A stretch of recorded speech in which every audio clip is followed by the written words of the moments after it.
the problem with centralization isn't centralization itself. It's the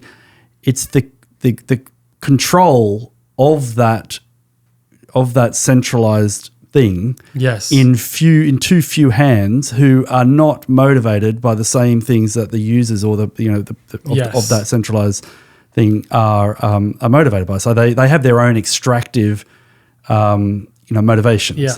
So it's the way we look at it is it's like, okay, it's a decentralized food system on a centralized platform, but we want to decentralize the ownership of that. Mm-hmm. Yeah, you talked to me about that. So we talked about that around the fire is how do you distribute the ownership and the control across the user base, so that you get the benefit of a centralized software, but you don't get this exploitative, extractive type of situation where, now we've got 4 million, 10,000 farms and 4 million, and we can just like start jacking the price up and we can start extracting because where are they going to go now? And so I think that, challenge with humans, we're all good and evil, right? We're all a bit of both. But if you can create the conditions where you can too easily just extract, then you're going to tend to extract.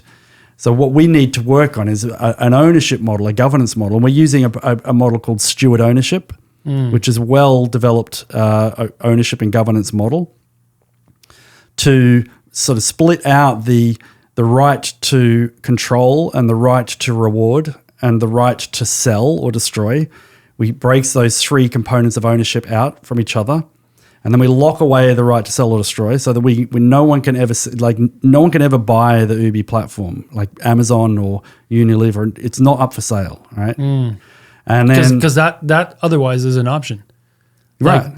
Amazon could decide, say, "Hey, I'm just going to buy this." Well, that's right. And in fact, anyone if you're motivated in this space by, hey, this small scale food's going big, and there's a real opportunity here, we're going to create a platform, get a whole bunch, and then we're going to sell it. We're going to flip it. I mean, it's a great business idea, and I'm sure Amazon would buy it. And they would buy it the moment it got big enough. Yeah, it'll be. It's a. Why wouldn't you? You've got the data, you've got the sales, you've got the supply, you've got the customers. So we've made a very clear, explicit promise that we're never going to sell Ubi.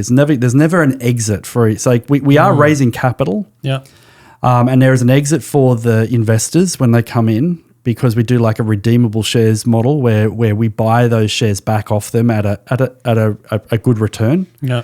But they're not going to get an exit where we say, hey, you buy in, shares are going to go up this, and then we're going to sell to Amazon, and that's where you get your money back is through a trade sale. Yeah. So we've locked that out. And then what we've also done is locked out the right to reward, as in your return on your investment, from your right to control. So if you're an investor, you've got very limited influence or very limited control, voting power.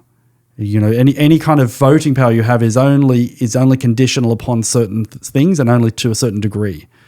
Whereas the right to control is maintained by the sort of the core team that is building and driving and directing the enterprise. That model, you said it was steward ownership. Steward ownership, and that's developed. There's like a whole. There's an organization in Germany called Purpose Foundation, and that's their thing. That's what they're really focused on. Is how do you create a new kind of ownership model, which isn't just extractive and exploitative, which still is for profit.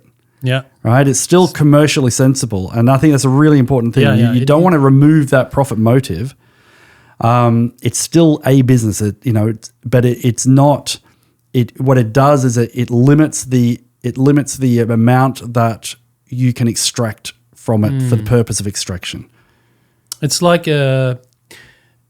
designing a crop rotation in your garden. Right. It's like you're putting constraints so that you'll be sustainable over time. Yeah. And we know that eventually, like one day I'm not going to be at the helm. Yeah. But I don't want to. I want to know that the rules are in place. That the ship's not going to get taken off somewhere else. You can't just rely on leadership alone. No, we got to put constraints, and then those constraints are built into the the Articles of Association and the Constitution. And in there you can build very, very high bars to being able to make any changes. And I'm sure I know the answer to that, but all of this, was that let's say driven by you and your team, or was that a demand that you got? Because some people were saying, Right. we want to join Ubi, but you know what? I'm kind of sensitive to the fact that I don't want to be part of, your business exit in 10, 20 years. Like that's not why I want to join this. It's both. Both. Right from the word go, we always made the promise that this thing wasn't going to be about Pete and his mates, being able to have a big exit one day. Yeah. And we've done different things along the way to demonstrate that. But having said that, it's also, I think that farmers in particular, especially new entrants, people coming into this space, a lot of them are coming into the space because they don't trust the system. They don't try. They're looking for another way, right? And they don't want to be duped again. Yeah. Right. So they don't want to go and say, all right, I'm going to jump on this thing and then build my whole business, all my revenues based and relying on this platform, and then someone's just going to go and sell it under my feet, and my whole idea of building independence and autonomy, for my family business is now somebody else's to do what they want. And that's why, so this model is all about the actual, users of the platform have a stake in the ownership of the platform. And so that it is like, in that regard, it's like a cooperative. It's not a traditional cooperative structure, but it has a similar type of thing where you as a user of the platform have a stake in the platform.